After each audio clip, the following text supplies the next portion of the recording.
Le visuel de la jaquette de Pokémon Legends ZA est sorti hier et c'est truffé d'éléments assez intrigants. Premièrement, pour beaucoup, cette fille qu'on peut voir au premier plan n'est autre que Millie, l'assistante de Belladonis. Au début, j'avais un petit doute, mais en comparant à son artwork de Pokémon X et Y, on voit clairement que c'est elle, il n'y a aucun doute. Les yeux correspondent, la petite mèche devant aussi, la mèche qui va vers le dessus également.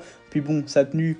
Y a pas trop de doute non plus. La question maintenant c'est que fait-elle là? Pourquoi elle se bat contre les protagonistes? Pourquoi a-t-elle cet air un peu vicieux, malsain? Certains pensent aussi que le bras qu'on peut voir juste ici serait le bras de Belladonis en personne, et ce parce que sa veste correspondrait à la veste de la personne qu'on peut voir sur l'image, notamment avec le bouton qui correspond. D'autres pensent qu'il pourrait s'agir de Sonia, encore une fois à cause de la veste. Pour moi l'hypothèse la plus logique serait qu'il s'agisse de Boro ou Seti parce qu'encore une fois la veste correspond. Il y en a plein aussi qui s'affolent en se demandant à qui appartiennent ces deux silhouettes qu'on peut voir en arrière-plan, alors qu'on voit clairement que c'est Musca et Bridget, il y a aucun doute. Par contre ils ont clairement l'air très chelou, et pour moi s'il y a des antagonistes sur cette jaquette c'est clairement eux. Faut aussi qu'on parle du méga Lucario de Millie qui est entouré d'une aura fumée un peu rose bizarre, qui rappelle d'ailleurs beaucoup cette énergie rose qu'on a pu voir dans l'un des trailers. Perso je pense que c'est clairement lié aux Strong Spheres de l'anime qui sont faites de Racurium, d'autant plus qu'on sait que Roy a appris des choses surprenantes sur le Racurium à Kalos, donc pour moi c'est clairement lié. En arrière-plan il y a aussi ces deux personnages qui semblent fuir par peur, mais que fuient-ils? Pourquoi ont-ils peur? J'ai vu aussi des gens dire que cette fille pourrait être une descendante de Nakshara de Pokémon Legend Arceus, alors j'en suis pas si sûr même si je capte la ressemblance. Le dernier truc qui m'intrigue c'est ce Bruivern, tout simplement parce qu'il s'agit du seul Pokémon semblant prendre part au combat et n'ayant pas de méga évolution avec Pikachu et les starters évidemment. Ça attise peut-être une potentielle méga évolution pour lui. On a aussi Zygarde qui semble être du côté des gentils en prenant parti pour les protagonistes. Enfin bref, n'hésitez pas à me dire ce que vous pensez de tout ça en commentaire.